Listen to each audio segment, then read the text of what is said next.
El primer día de la semana, muy de mañana, vinieron al sepulcro trayendo las especias aromáticas que habían preparado, y algunas otras mujeres con ellas. Y hallaron removida la piedra del sepulcro, y entrando, no hallaron el cuerpo del Señor Jesús. Aconteció que estando ellas perplejas por esto, y aquí se pararon junto a ellas dos varones con vestiduras resplandecientes. Y como tuvieron temor, y bajaron el rostro a tierra, les dijeron: ¿Por qué buscáis entre los muertos al que vive? No está aquí, sino que ha resucitado. Acordaos de lo que os habló cuando aún estaba en Galilea, diciendo: es necesario que el Hijo del Hombre sea entregado en manos de hombres pecadores, y que sea crucificado, y resucite al tercer día. Entonces ellas se acordaron de sus palabras, y volviendo del sepulcro, dieron nuevas de todas estas cosas a los 11, y a todos los demás. Eran María Magdalena y Juana, y María madre de Jacobo, y las demás con ellas, quienes dijeron estas cosas a los apóstoles. Mas a ellos les parecían locura las palabras de ellas, y no las creían. Pero levantándose Pedro, corrió al sepulcro, y cuando miró dentro, vio los lienzos solos, y se fue a casa maravillándose de lo que había sucedido. Todo cristiano, amado hermano, mi amigo, todo cristiano conoce acerca de la resurrección de Jesús. Y hasta muchos no solo han escuchado este evento, este magno evento de la historia, hasta no creyentes conocen de la historia, pero pocos cristianos se han detenido a meditar sobre las implicancias de la resurrección de Cristo para nuestra fe cristiana. Muchos no meditan acerca de las implicancias. Carlos Spurgeon, el príncipe de los predicadores, él decía: la resurrección de nuestro divino Señor de entre los muertos es la piedra angular de la doctrina cristiana. Es la piedra angular. Sí, claro, porque la resurrección es la columna sobre lo que se sostiene nuestra fe cristiana. Bien diría el apóstol Pablo en 1 Corintios capítulo 15, versículos 13 y 14.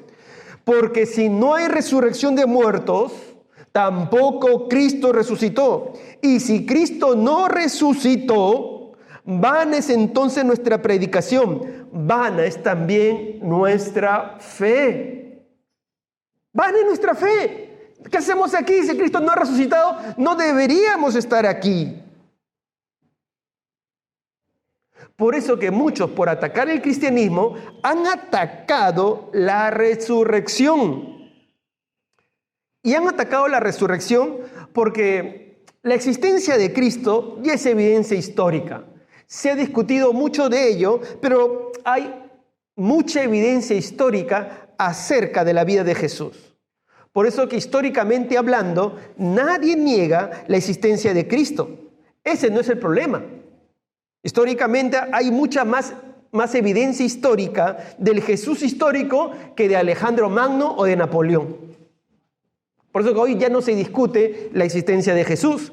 El problema es que muchos no creen la resurrección de Cristo.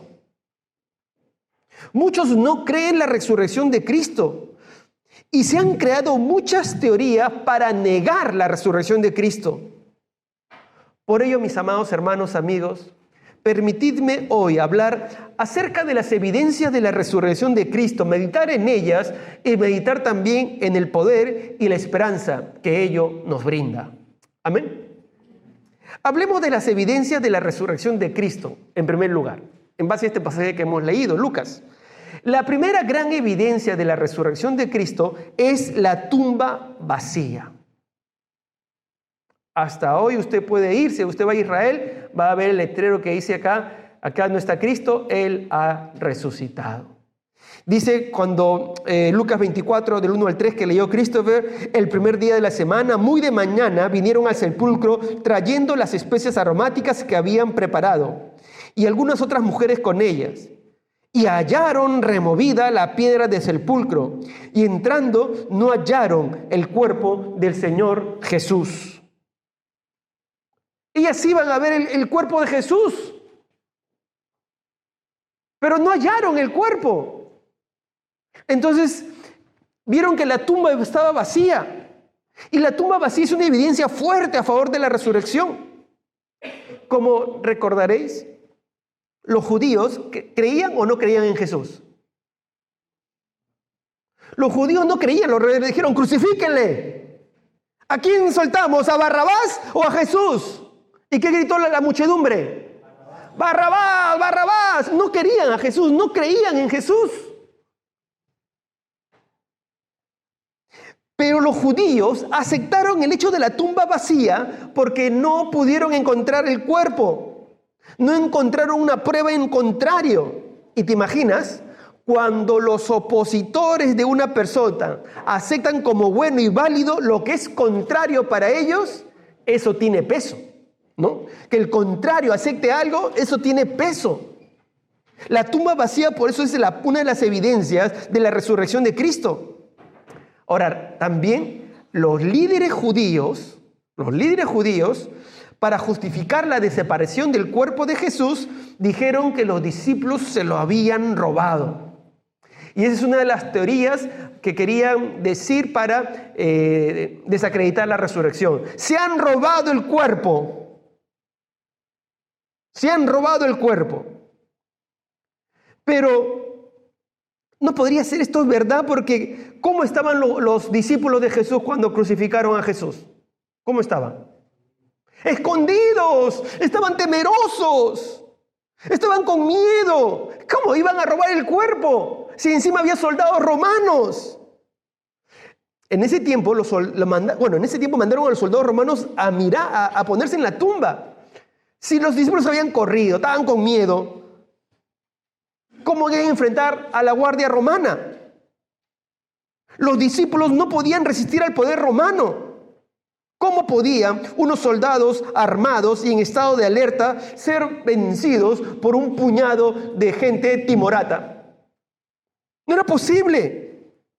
No era posible.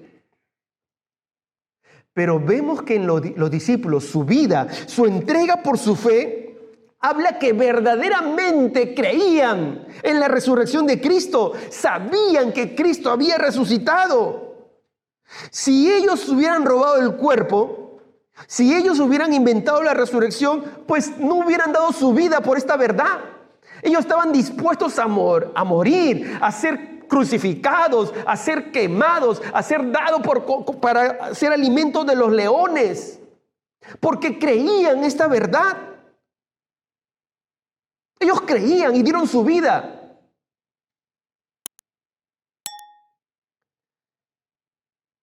Y además, si esto hubiera sido un invento, las primeras que hubieran dicho sobre el cuerpo no hubieran sido las mujeres. Porque en ese tiempo, como en muchos lugares en la historia, el historiador judío Josefo cuenta, él no es cristiano, que en el primer siglo las mujeres tenían por muy poca estima, usted lo sabe. Y una mujer no podía testificar en un tribunal, porque en ese tiempo no tenía credibilidad. Entonces, si la tumba vacía era un invento, ¿por qué poner a las mujeres como los primeros testigos? Si no pueden atestiguar, nadie le cree. Entonces, como ven, la primera teoría del robo fue una teoría que fue desbaratada. La tumba vacía sigue siendo una evidencia de la resurrección de Cristo. Él resucitó. La segunda evidencia que nos cuenta el evangelista Lucas es que Jesús mismo lo anunció. Jesús mismo habló de su resurrección. Miren lo que ocurre. Lucas 24, versículo 4 al 8. Aconteció que estando ellas perplejas por esto, he aquí se pararon junto a ella 2 varones con vestiduras resplandecientes. Y como tuvieron temor y bajaron el rostro a tierra, le dijeron: ¿por qué buscáis entre los muertos al que vive? No está aquí, sino que ha resucitado.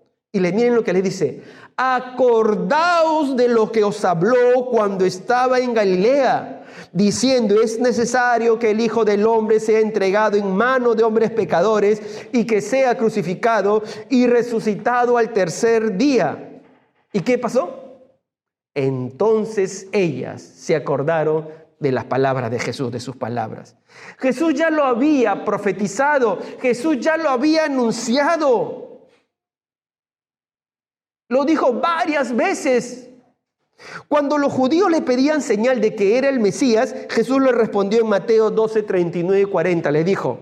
Él respondió y les dijo: la generación mala y adúltera demanda señal, pero señal no le será dada sino la señal del profeta Jonás.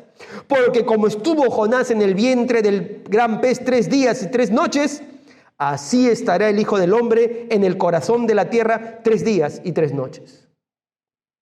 El Señor Jesús lo vino atestiguando de que Él iba a morir y que iba a resucitar. Esa es la gran evidencia que Él lo había anunciado, Él ya lo había dicho. Entonces tenemos la evidencia de la tumba vacía. Tenemos la evidencia del propio Señor Jesús que ya lo había predicho.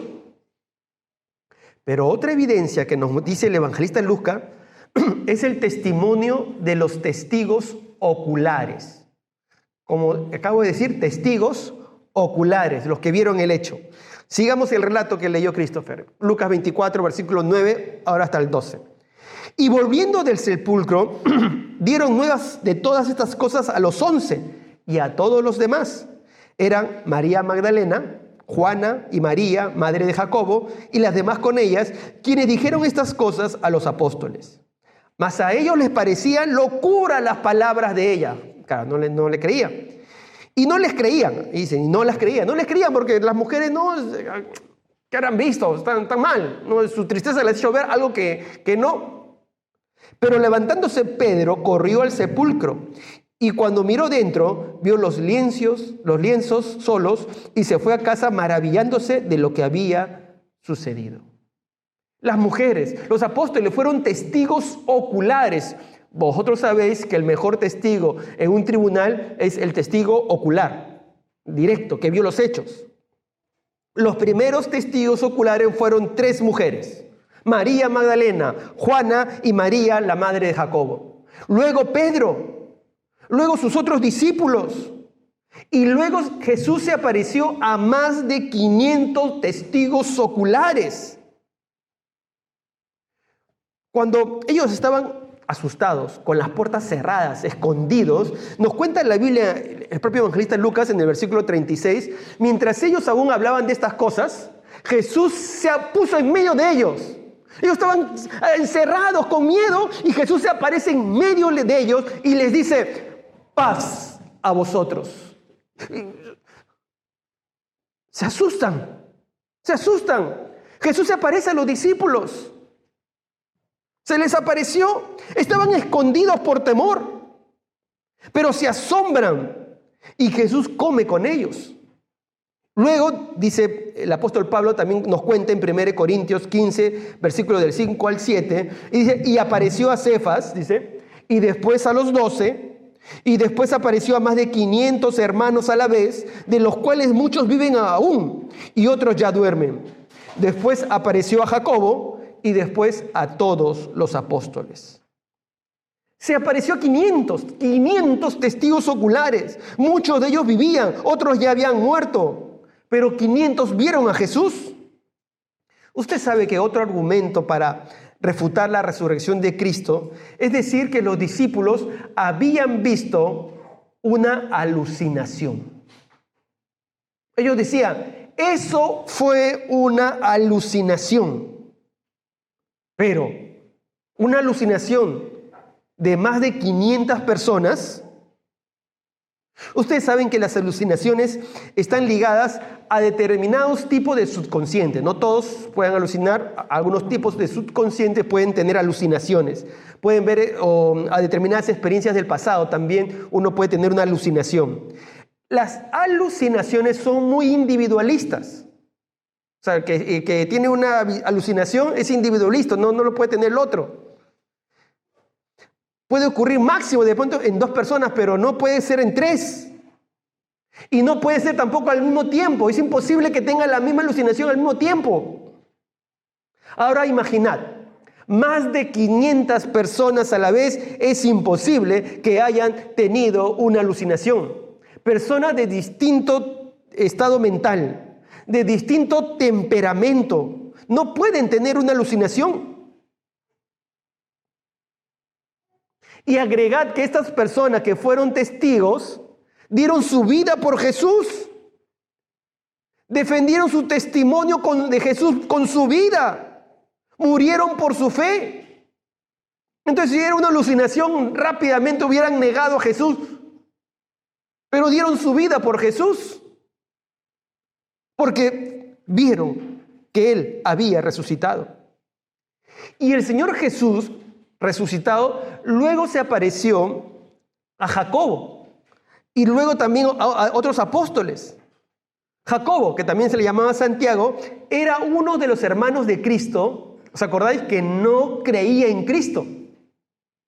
Santiago no creía en Cristo, pero al verlo resucitado, Santiago también creyó y dio su vida por Jesús.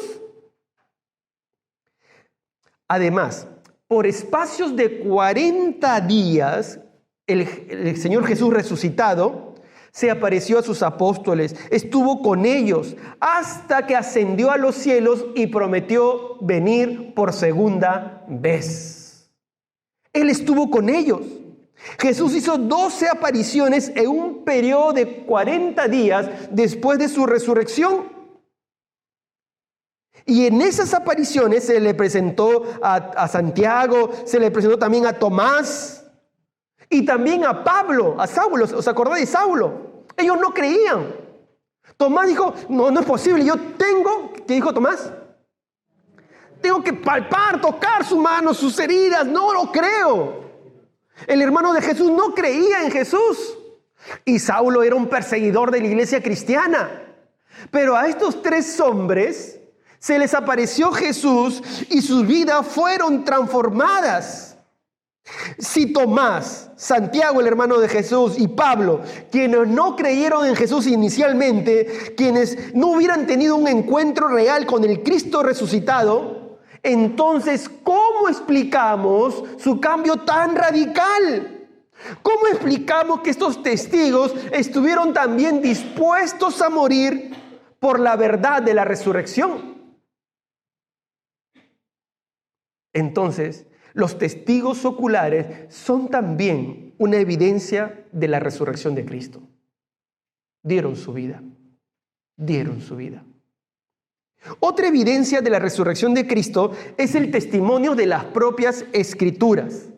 La propia palabra de Dios en el Antiguo Testamento ya establecía que iba a venir el Mesías, que iba a morir y que iba a resucitar.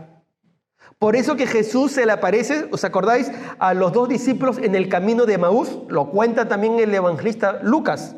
Lucas capítulo 24, versículo del 25 al 27 le dice Jesús, ellos todavía no reconocían a Jesús. Y ellos venían pensando, ¿cómo es posible que Jesús haya muerto? No era el Mesías. Y le dice, oh insensatos y tardos de corazón, para creer todo lo que los profetas han dicho. ¿No era necesario que el Cristo padeciera estas cosas y que entrara en su gloria? Y comenzando desde Moisés y siguiendo por todos los profetas, les declaraba en todas las Escrituras lo que de él decían. Entonces las Escrituras también atestiguaban de Cristo. Pablo también se los dice a los de Corinto, a la iglesia de Corinto. Le dice en 1 Corintios 15, 3 al 4. Porque primeramente os he enseñado lo que asimismo recibí, que Cristo murió por nuestros pecados y conformes a las Escrituras, y que fue sepultado y que resucitó al tercer día ¿conforme a qué? A las Escrituras. Otra evidencia de que estaba profetizado y que Cristo resucitó es que las Escrituras ya lo decían. Entonces el evangelista Lucas nos cuenta estas 4 evidencias que hablan de la resurrección de Cristo, que hablan de que Cristo vive, ha resucitado. Pero si nosotros quisiéramos más evidencias, hay 12 evidencias históricas que ya muchos autores se han puesto de acuerdo. Y en un libro de Norman Geisler y Frank Turek, que en castellano se titula No tengo suficiente fe para ser un ateo, narran estas 12 evidencias históricas, que solamente las voy a decir rápidamente. 12 evidencias históricas. Dice, Uno, Jesús murió crucificado, la primera evidencia, acreditado. Jesús fue enterrado, acreditado. La tumba vacía fue encontrada vacía después de su resurrección, acreditado. Los discípulos, los cuales con la muerte de Jesús habían perdido toda esperanza y se habían dispersado, aseguraron haberlo visto después de su muerte. Muchos historiadores comienzan a escribir, esos discípulos aseguran haber visto a su maestro resucitado, y está en varias escrituras de historiadores no creyentes. Como consecuencia de estas experiencias, los discípulos fueron transformados de escépticos a proclamadores de su muerte y resurrección. Otra evidencia, contaron experiencias en las que decían haber interactuado con el Jesús resucitado. Por supuesto, comieron con el Señor Jesús y tuvieron un tiempo especial en el aposento alto. 7. El mensaje de la muerte y resurrección de Jesús se convirtió en el centro de la predicación de la iglesia primitiva. Ese era el mensaje central. Hablaban de la muerte y la resurrección de Cristo. Otra evidencia histórica es que el mensaje fue predicado en los alrededores de Jerusalén. Comenzó por ahí. Y claro, si Cristo no hubiera resucitado, los de alrededor hubieran dicho, no ha resucitado. La iglesia nació y creció como resultado de dicha predicación.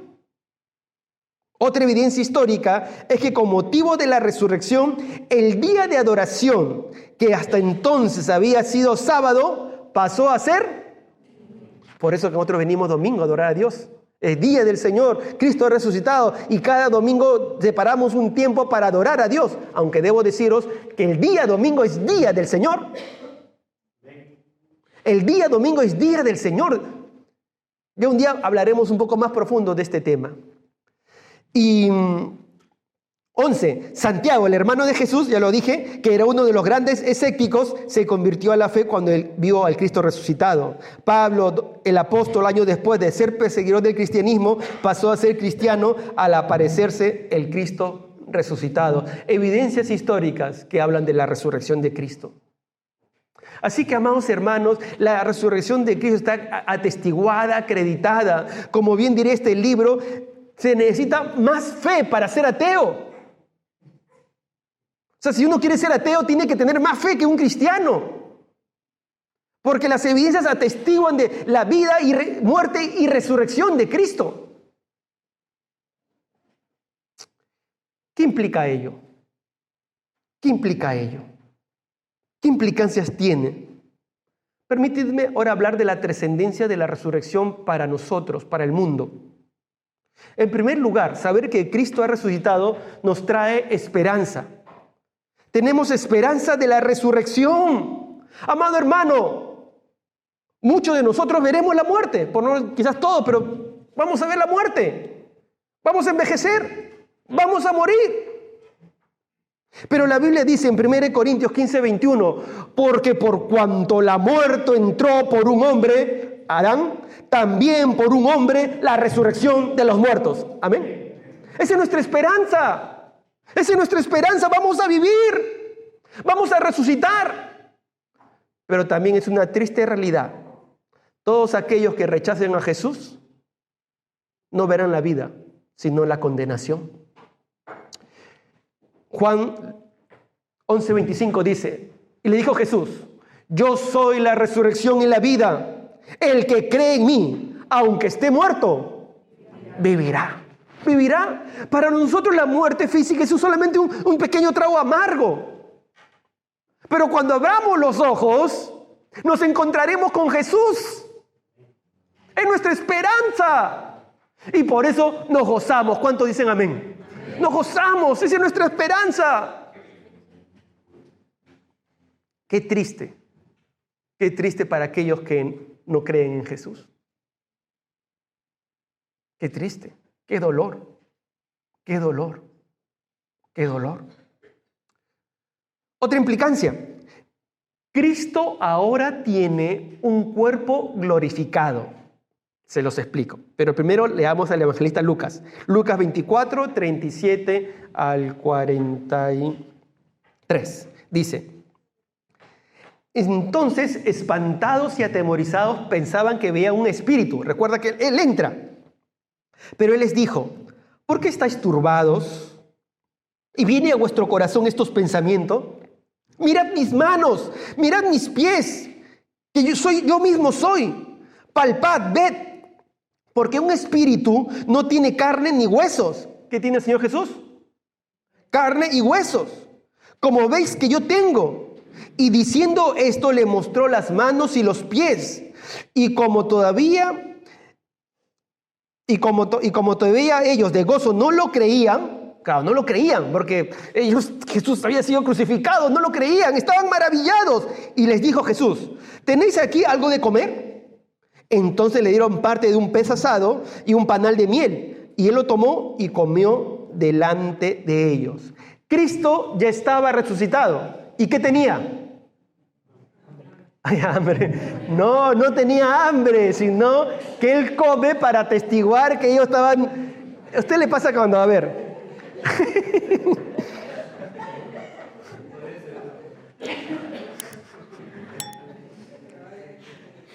Ha sido un laxus, creo, ha sido un laxus. Creo que ustedes tienen hambre. Sí, yo también. No, Jesús come, pues si puedes retroceder, Gary. Jesús come para darle confianza. A veces se da cuenta cuando alguien está nervioso o algo, entonces tú quieres dar confianza, ¿qué haces? Vas comiendo y van comiendo y se van tranquilizando, ¿verdad? Se van tranquilizando. Entonces, come, tranquila, vamos a conversar, tranquilo, ¿no? Entonces Jesús come porque ellos estaban espantados. Es que imagínate que alguien se te muere, un familiar, y lo encuentras en tu casa. Entonces, ¿qué haces? Tú dices, ¿te sirvo comida? Tú no dices así, ¿no? Tengo hambre. No, tú no haces eso, tú te espantas. ¿Qué está pasando? No. Entonces ellos estaban espantados. Jesús come porque le estaba dando confianza. Pero voy al punto que quiero resaltar, no la comida. Que Jesús, ¿qué tenía? No me digan comida, hambre. ¿Qué tenía? Cuerpo. En otras palabras, desde la resurrección de Cristo, Jesús tiene un cuerpo glorificado. Es decir, al Señor Jesús lo vamos a ver cara a cara porque tiene un cuerpo resucitado. Ahora, no sabemos cómo es. Yo sé que hay muchas imágenes y que tratan de dibujar al Señor Jesús. Puede ser que se acerque, puede ser que no lo sabemos. De repente se acerca un poco, no lo sabemos. Pero en el cielo veremos a Jesús cara a cara porque Él ya quedó con un cuerpo glorificado. Él quedó su cuerpo físico que ha sido glorificado y lo tendrá por el resto de la eternidad. Por eso también se le llama Hijo de Hombre. Amén. Él tiene un cuerpo glorificado. Así también nosotros, amados hermanos, un día tendremos un cuerpo glorificado. Yo sé que a veces pasan los años y comienzan los achaques. Ay, me duele esto. Ay, mi azúcar. Ay, mi colesterol. Pero en los cielos tendremos un cuerpo glorificado. ¿Amén? Amén. Por eso dice la Biblia que ya no habrá enfermedad ni dolor. Ya no habrá. Otra verdad que podemos tomar de la resurrección de Cristo, una implicancia más, es que Jesucristo ahora es la cabeza de la iglesia. Cristo resucitó y es la cabeza de la iglesia. Dice Colosenses 1:18. Y Él es la cabeza del cuerpo que es la iglesia. El que es el principio, el primogénito entre los muertos, fue el primero que resucitó, para que en todo tenga la preeminencia. ¿Quién es el Señor de la iglesia? Cristo es el Señor. Él dirige la iglesia, a Él nos debemos, Él la sustenta, Él la guía. El Señor es el Señor de la iglesia. Por eso que venimos a buscar al Señor, porque Él es el Señor. Amén. Jesús, el Señor de la iglesia. Otro aspecto acerca de la resurrección, otra implicancia, es que Jesús recompensará a su pueblo. ¿Cuántos son pueblo de Dios? ¿Cuántos son pueblo de Dios? Vale, muy bien. Porque si pregunto, ¿tienen hambre? También van a decir. ¿Cuántos son pueblo de Dios? Amén. Miren lo que dice la palabra del Señor. 1 Corintios 4:5. Por tanto, dice, no juzguéis nada antes de tiempo. Esperad. ¿Qué hay que esperar? Hasta que venga el Señor, Él sacará a la luz lo que está oculto en la oscuridad, pondrá al descubierto las intenciones de cada corazón. Entonces, cada uno, ¿cuántos? Cada uno recibirá de Dios la alabanza que le corresponda. Dios va a recompensar a su pueblo de acuerdo a las intenciones del corazón, su servicio. Amado, cuando tú sirves a Jesús, no es en vano. Cuando tú das tu tiempo a Dios, no es en vano. Cuando das tus fuerzas al Señor, no es en vano, porque el Cristo resucitado dijo que iba a venir y que va a recompensar a su pueblo que cumplió con la labor que Él dijo: id y hacer discípulos. Por eso que, mi amado hermano, debemos servirle al Señor. Debemos servirle al Señor. No vas a perder la salvación por no servirle. Pero va a ser triste cuando estés delante de tu Salvador que murió por ti en una cruz, cuando te diga: ¿me has servido? Y tú vas a decir: Señor, yo quise servirte, pero tenía mucha faena. Estaba muy cansado. Señor, yo te he servido, pero te serví un tiempo. Luego ya me tocaba vacaciones. Perdóname porque me tuve que jubilar anticipadamente en el servicio. ¿Sabes? No vas a perder la salvación, porque la salvación Cristo te la ha regalado. Y cuando Dios te la regala, no te la quita. Pero va a ser una tristeza en tu corazón. ¿Te ha pasado alguna vez que tú has defraudado a un ser querido, a tu padre, a tu madre, y que lo defraudaste? Y de pronto lloraste a tu padre: perdóname, padre, yo te prometí que iba a hacer esto y no lo hice. Perdóname. Y tú te has sentido muy, muy mal. ¿Te ha pasado? ¿Que has defraudado a alguien que tú querías y te has sentido muy, muy mal? ¿Te ha pasado? ¿Sí? ¿Eso ha pasado? Ahora imagínate a Jesús. Ese dolor va a ser grande, porque no has servido a Jesús. A veces nos preocupamos más en esta vida terrenal. Mi amado hermano, esta vida terrenal, ¿cuánto vivirás? ¿Cuánto viviremos? ¿Llegaré a 100 años? No creo. Yo justo a veces molesto con mis hermanos. Yo te entierro, no, tú te entierras. No, nos discutimos quién nos enterramos, a quién. Porque, no, tú eres más longevo. No, entonces...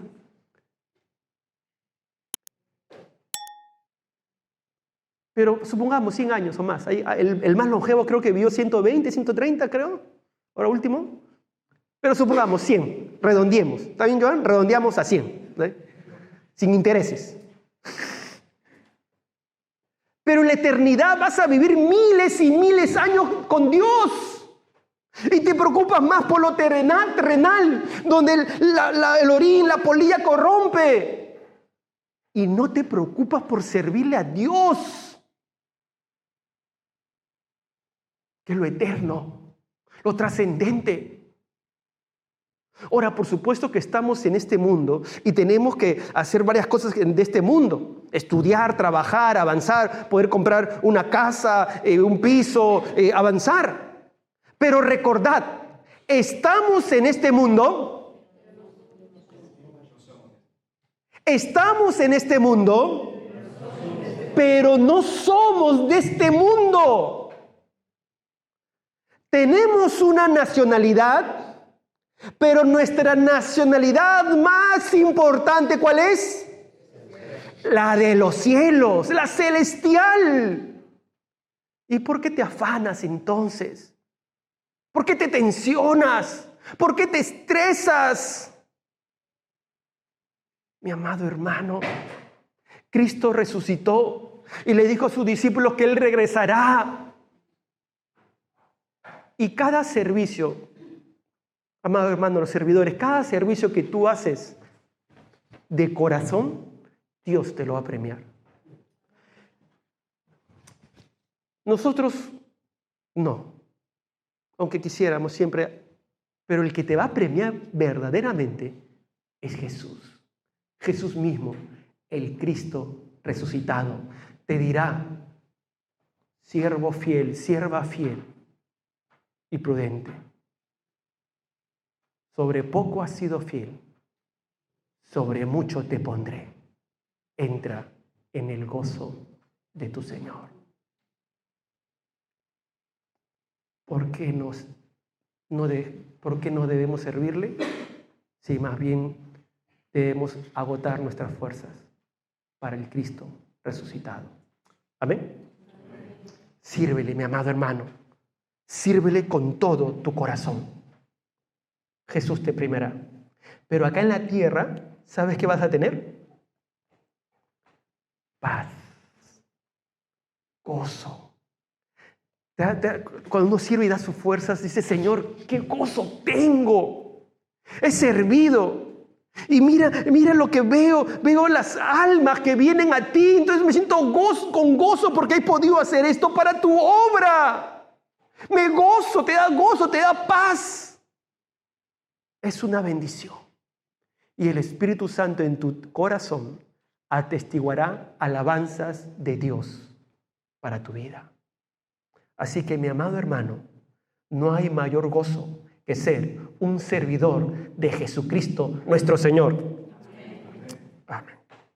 Y por último, Jesucristo volverá y juzgará a la humanidad que le rechazó. Esta es otra verdad. El Cristo resucitado volverá, pero también vendrá a juzgar a la humanidad. Juan 5, 28 y 29 dice, Jesús dijo: no os asombréis de esto, porque viene la hora en que todos los que están en los sepulcros oirán su voz y saldrán de allí.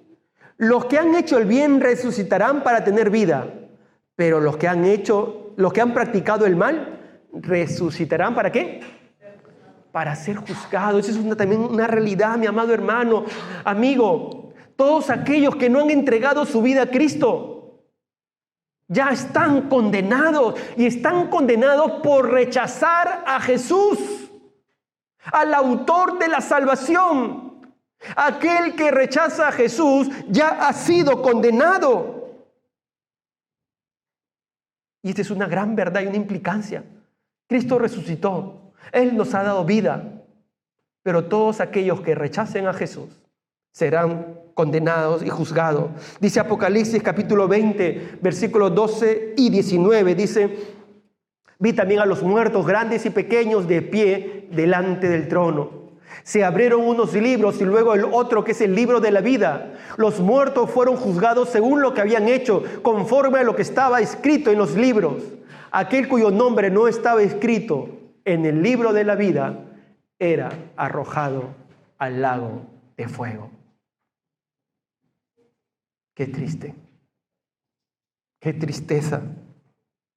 Por eso que, mi amado hermano, tenemos que seguir predicando la palabra de Dios. Tenemos que seguir arrebatando vidas para llevarlas al cielo. Tenemos que seguir predicando su palabra. Cuanto más vidas nos llevemos, mayor será el gozo. Dios nos ha puesto aquí para hablarles a las personas y a rescatarlas de las tinieblas, llevarles a la luz admirable de Cristo, alejarlas del lago de fuego, del lago de condenación. Amado hermano, tenemos que servirle a Jesús, tenemos que predicar la palabra. No nos quedemos inmovilizados hasta esta gran verdad. Cristo resucitado quiere que tú le sirvas. Quiere que tú le sirvas. Tú ya sabes, porque Él vive, nosotros también viviremos. Pero porque Él vive, nosotros también tenemos que servirle. Amén. Sírvele al Cristo resucitado. Él te llama a su servicio. Vamos a orar. Cierra tus ojos. Vamos a orar. Somos la Iglesia Alianza Las Corts y queremos compartir contigo el amor transformador de Jesús. Así que, bienvenido a casa. Cada domingo a las 6 de la tarde en Passatge Jaume Roig 14 tenemos nuestros cultos de celebración y adoración. Puedes contactar con nosotros a través de nuestro número de teléfono, nuestro correo electrónico, nuestra cuenta de Instagram o Facebook. Durante la semana nos reunimos a través de nuestras redes, la red de mujeres, de hombres, de matrimonios, de niños, de preadolescentes y de jóvenes.